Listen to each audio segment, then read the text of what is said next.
कोई भी इंग्लिश आपको बोलनी है, आपको कुछ नहीं करना, you need to know the 3 translation. 3 translation कौन से होते हैं वो समझ लो आप। अगर वो आपने समझ लिए तो आप क्विक एंड फास्ट इंग्लिश बोलेंगे without any interruption, without any fear. पहला कौन सा है? If you are just in early stage, अगर आप बहुत ज़्यादा अर्ली स्टेज पे हैं, so you need to know first thing Hindi to English. First translation ये कर लेना। दूसरा ट्रांसलेशन आपको क्या करना है? इंग्लिश टू हिंदी कर लेना, इंग्लिश टू हिंदी ट्रांसलेशन। और थर्ड वाला जो करना है डियर, थर्ड आपको करना है इंग्लिश टू इंग्लिश। ये कैसे करते हैं? चलिए सबसे पहले हम जान लेते हैं। मैं तुम्हें जानता हूं, कैसे बोलेंगे आप? I know you. मैं तुम्हें जानता हूं पर तुम मुझे नहीं जानते। I know you but you don't know me, you don't know मी।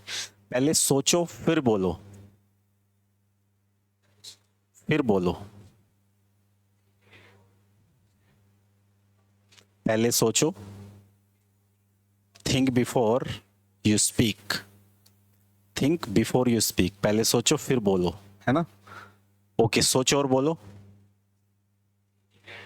मुझे बोलने की जरूरत है। ओके, मुझे इंग्लिश बोलने की जरूरत है, मुझे वहां जाने की जरूरत है। I need to go there. Okay, मुझे इंग्लिश बोलनी चाहिए, मैं इंग्लिश बोलना चाहता हूं। I want to speak English. Okay, मैं इंग्लिश सीखना चाहता हूं। क्या आप इंग्लिश सीखना चाहते हैं? आप इंग्लिश सीखना क्यों चाहते हैं? Why do you want to learn English? Okay, मैं इंग्लिश बोल सकता हूं। ओके, जब मैं 13 साल का था मैं इंग्लिश बोल सकता था। When I was 14 year old, sorry 13 year old, I could speak English। यहाँ could का मतलब क्या है? सकता था, कोई भी काम आप कर सकते थे। तो सिंपल यूज यहाँ पर कैन, मैं इंग्लिश बोल सकता हूँ, आई कैन। और कुड मतलब कोई काम आप कर सकते थे। मैं इंग्लिश बोल सकूंगा, अगले महीने में इंग्लिश बोल सकूंगा। कैसे बोलेंगे? नेक्स्ट मंथ को पहले लगाओ बाद में लगाओ, एक ही बात है, कोई कंफ्यूजन, कोई टेंशन लेने की जरूरत नहीं है। आप पहले लगाओ या बाद में, लेकिन यहां पर एक चीज लगाने की जरूरत है, will be able to. Will be able to मतलब कोई भी काम आप कर सकेंगे। जैसे अगले महीने में इंग्लिश बोल सकूंगा, I will be able to speak English next month, या फिर next month I will be able to speak English. ठीक है, मैं दिल्ली जा सकूंगा, I will be able to go to Delhi. Okay, मुझे सोचना चाहिए, आई शुड थिंक, मुझे वहां जरूर जाना चाहिए। एक बात तो पक्की है, मैं इंग्लिश बोलूंगा। एक बात तो पक्की है, कैसे बोलेंगे? One thing is sure, one thing is sure, I will speak English. एक बात तो पक्की है यार, मैं इंग्लिश पढ़ूंगा। One thing is sure, I will study, I will study English, या फिर आई विल रीड इंग्लिश। एक बात तो पक्की है, वो वह जरूर जाएगा, वो वहां जरूर जाएगा। वन थिंग इज श्योर, जब भी पक्की बात आए ध्यान रखना, एक बात तो पक्की है या फिर वह पक्का वहां जाएगा, वह पक्का ये काम करेगा, तो वहां मस्ट लगाना हमेशा। क्या लगाएंगे आप? मस्ट लगाएं, he must go there. Clear? तो ये चीजें आपको ध्यान रखनी है, ये बेसिक मॉडल्स की चीजें होती हैं। वैसे बेसिक मॉडल्स में मस्ट, जहां पक्की बात आ जाए, एक बात तो पक्की है, इसका मतलब क्या है? वन थिंग इज श्योर, मतलब एक बात तो पक्की है। लेकिन जब वह पक्का वहां जाएगा, वह पक्का इंग्लिश बोलेगा, ही मस्ट स्पीक इंग्लिश, वह पक्का घर जाएगा। ठीक है, वह पक्का ईमानदार आदमी है, he must be A honest person. Okay, तो ये चीज आपको यूज करनी है। अब बात आती है कि अरे यार मैं क्रिकेट खेला करता था, आई यूज टू, जो भी काम आप किया करते थे, मैं क्रिकेट खेला, मैं इंग्लिश बोला करता था, आई यूज टू स्पीक इंग्लिश, मैं वहां जाया करता था, मैं सुबह वॉकिंग किया करता था, walking in the morning. Clear? Walking in the morning, अरे मेरे पास टाइम हुआ करता था, आई यूज टू हैव टाइम, क्या करेंगे, आई use to have time.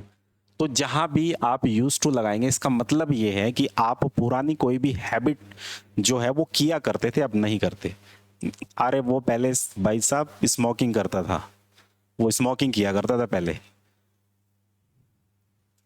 He use to smoking but not now, अब नहीं करता, अब वो शरीफ आदमी है। कैसे बोलेंगे, अब तो वो शरीफ आदमी है।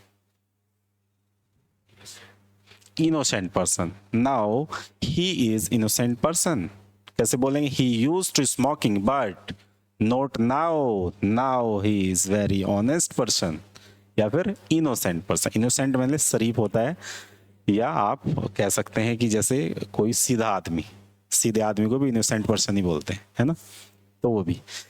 अच्छा, स्ट्रेट फॉरवर्ड भी होता है एक, जैसे सीधा। स्ट्रेट फॉरवर्ड का मतलब ये नहीं होता कि वो शरीफ है, सीधा है, मतलब वो साफ कहने वाला है। जैसे साफ साफ नहीं कहता कोई बंदा, आपको बुरा लगे अच्छा लगे वो सही बात करेगा, वो सीधी बात करेगा, सीधी बात, नो बकवास। तो स्ट्रेट फॉरवर्ड आदमी बोलते हैं, स्ट्रेट फॉरवर्ड। एक होता है घनचक्कर आदमी, प्लेफुल मैन, क्या बोलते हैं उसे, प्लेफुल मैन। ये होता है घनचक्कर आदमी। घनचक्कर समझते हैं आप, कुछ भी घनचक्कर वाली बात करेगा तो घनचक्कर होगा। सो विदाउट फियर इंग्लिश कैसे बोलेंगे, आपको कुछ नहीं करना, you need to build your confidence about your knowledge. If you have knowledge, if you have the basic fundamental knowledge, if you have the knowledge to make the sentences, if you have knowledge to speak the sentences quick and fast, it means you are able to speak English. There is a very simple things, इसमें कोई आपको tension लेने की जरूरत नहीं है, ठीक है। अब सोच के देखो आपको कितने कंसेप्ट आते हैं। बहुत सारी चीजें तो इतनी पता है कि 3 कैटेगरी के आदमी होते हैं। एक तो होते हैं बिगनर लेवल के, जो स्टार्टिंग लेवल होता है जिनका, आप कह सकते हैं जिसे आप जीरो लेवल बोलते हैं। जीरो लेवल होता कुछ नहीं है, जीरो लेवल का मतलब यह है कि कुछ भी नहीं आता। उसके बाद यहाँ पर बिगनर लेवल आ जाता है डियर, एडवांस लेवल आ जाता है, और एडवांस के बाद ये सारे लेवल अगर आपने पार भी कर लिए, बट आपके पास एक चीज नहीं है। कौन सी चीज, वो है इम्प्लीमेंटेशन। क्योंकि आई से काम नहीं चलता, आई मतलब इंफॉर्मेशन से काम नहीं चलता, आई से काम चलता है। अब कौन सी आई क्या है ये आपको समझना पड़ेगा। I in the sense information, I in the sense implementation. तो इंफॉर्मेशन तो चाहिए चाहिए, साथ में इम्प्लीमेंटेशन और चाहिए। if you have the knowledge, if you have the information, it means you need to implement this information in your life। अगर आपने वो अपनी लाइफ में इंफॉर्मेशन को इम्प्लीमेंट कर दिया तो फिर आप अपना रिजल्ट लेके आ सकते हैं जो आपको चाहिए। क्लियर, तो वो चीज़ आपको समझनी है, वो चीज़ आपको करनी है, और इस तरीके की चीज़ें आप डेली प्रैक्टिस ज़रूर करिए। जितने भी आपके कंसेप्ट है उस बेसिस पे करिए, और साथ ही साथ आप आके पूछिएगा, क्योंकि जब तक आप क्वेश्चन नहीं पूछेंगे, क्वेश्चन पूछना एक सबसे सिंपल वे है किसी भी चीज़ को सीखने का। किसी भी भाषा को सीखना है तो हमें क्वेश्चन पूछने पड़ेंगे, और जितने ज़्यादा क्वेश्चन आप एक ही वर्ड से पूछ सकते हैं वो पूछिए। क्योंकि आपको मैंने मान लिया आपको वर्ड कम आते हैं, है ना, कोई दिक्कत नहीं है, आप एक ही वर्ड से 10 क्वेश्चन पूछ सकते हैं। आपने पूछा डू यू नो, क्या आप जानते हैं, वो डू यू नो, आप क्या जानते हैं, मेरे बारे में क्या जानते हैं, वो do you know about me, आप मेरे बारे में क्या क्या जानते हैं, वो toll do you know about me. अभी एक ही चीज़ चल रही है, अबाउट मी के बाद आप सिटी लगा दो अपनी, कि सहारनपुर के बारे में क्या जानते हैं, है ना, उसमें वो do you know about Saharanpur, Saharanpur के बारे में क्या क्या जानते हैं, वो toll do you know about Saharanpur, मेरे दोस्त के बारे में क्या क्या जानते हो, इस मार्कर के बारे में क्या क्या जानते हो। तो डिपेंड आप पे करेगा आप कितनी प्रैक्टिस करते हैं अपने पार्टनर के साथ में। तो प्रैक्टिस ज़रूर करिए। अगर आप प्रैक्टिस करते हैं, कोई भी प्रॉब्लम आती है तो कमेंट बॉक्स में आप पूछ सकते हैं। अगर वीडियो आपको पसंद आ रही है, हमारी चैनल की ये क्लास रिकॉर्डिंग वीडियो है, तो आप सपोर्ट करिए और नीचे कमेंट बॉक्स में ज़रूर लिखिए कि ये कंटेंट आपको पसंद आता है, ताकि हम आपके लिए बेहतरीन कंटेंट भी प्रोवाइड आपको करा सके। Thank you so much watching this video. Have a good day.